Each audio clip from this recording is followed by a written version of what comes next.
We are jumping into one of the most ambitious works of art ever made, Raphael's The School of Athens. Painted between 1509 and 1511. And it's not just a painting. It's a whole argument about human knowledge. And you really can't talk about this painting without its location, right? No, not at all. This is a massive fresco. So it's painted directly onto the wall. Where are we? We're inside the Apostolic Palace in the Vatican. This was for Pope Julius II's private library. In his library. So the Pope, at the height of the Renaissance, wants a painting about philosophy for his personal study. Yes. That tells you everything you need to know about the time. It's this incredible statement about reason and logic. And the building itself in the painting, it's not a real place, is it? No, it's completely imaginary. It's this huge, colossal structure. Think ancient Roman baths mixed with the new St. Peter's Basilica, which was being built at the time. It feels massive. You've got these immense stone arches and these huge barrel vaults just stretching back. It creates this feeling of, I don't know, perfect symmetry. It's a stage for ideas, meant to feel timeless. And that grandeur is all achieved with math. Okay, let's get into the technical side. Raphael used linear perspective, right? He did, and he was a master of it. It was the tool that could take a flat wall and, well, make it look like a real deep three-dimensional room. That's the magic trick of the Renaissance, basically. It really is. So for anyone who isn't sure, it's a system where all the parallel lines like you see in the floor tiles or the arches, they all look like they're heading toward one single spot. A single vanishing point, yes. And the genius here is where Raphael puts that point. It's not random at all. It is located with absolute precision right between the heads of the two central figures. Wait, really? So the entire mathematical structure, the whole illusion of depth, is designed to force your eye to one specific spot. Precisely. It pulls you in. It tells you this debate right here in the middle is the most important thing happening. It's the whole point of the painting. And standing right there, at the center of this painted universe, are Plato and Aristotle. The two giants of Western thought. They're walking toward us, and they really just dominate the whole scene. This is the heart of it all. They represent two totally different ways of thinking about the world. A debate that, honestly, we're still having today. Okay, so let's break it down. Plato is the older man on the left. You can see he's holding his book, Timaeus, and he's pointing. Up. Straight up. Toward the sky. What does that mean? That gesture is everything. For Plato, the real world, the world of truth and ideas, was spiritual. It was a realm of perfect forms. So, like, the physical world we see is just a shadow of that, an imperfect copy. Exactly. The real truth is abstract, mathematical. It's up there. He's the idealist, the theorist. You got it. Now look at his student, Aristotle, right next to him. He's holding his book, Ethics. But look at his hand. It's stretched out flat, palm down, parallel to the ground. Right. His focus is the complete opposite. He's all about the physical world, things you can see, touch, observe, and measure. For him, reality is right here on Earth. So this is the big debate. The ideal versus the empirical. The heavens versus the earth. And that's the core struggle of the Renaissance itself.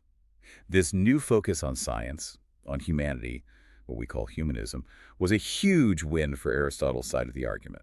So the painting isn't just a collection of famous thinkers, it's actually organized around this conflict. It is. The entire mural is structured around what were called the liberal arts, the main categories of knowledge. And that split between Plato and Aristotle divides the whole room. So if you draw a line down the middle, Plato's side on the left is all about abstract ideas. The theoretical. And on the right, Aristotle's side, you have the practical, the measurable subjects. Let's look closer. Down in the lower left, on Plato's side, who is that man writing in a book? That is the great mathematician Pythagoras. Oh, of course. He's surrounded by students, showing them his theories. He believed the whole universe was just numbers, that harmony, music, everything could be explained by mathematical ratios. And you can see it happening. A student is holding up a board with a diagram of musical scales. Right. It shows that abstract math is the key to understanding everything, from music to the cosmos.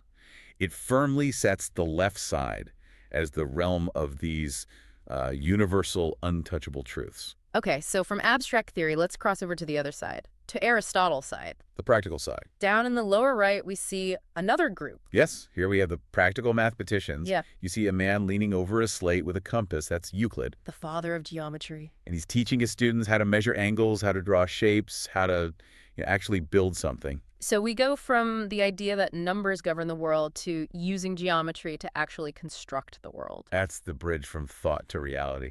And here's a really cool detail. Okay. The face Raphael used for Euclid. It's his friend, the architect Bramante. No way. Yes, it was an incredible compliment. He's honoring ancient geometry while also celebrating the modern guys who were using it to build the masterpieces of the Renaissance, like St. Peter's itself.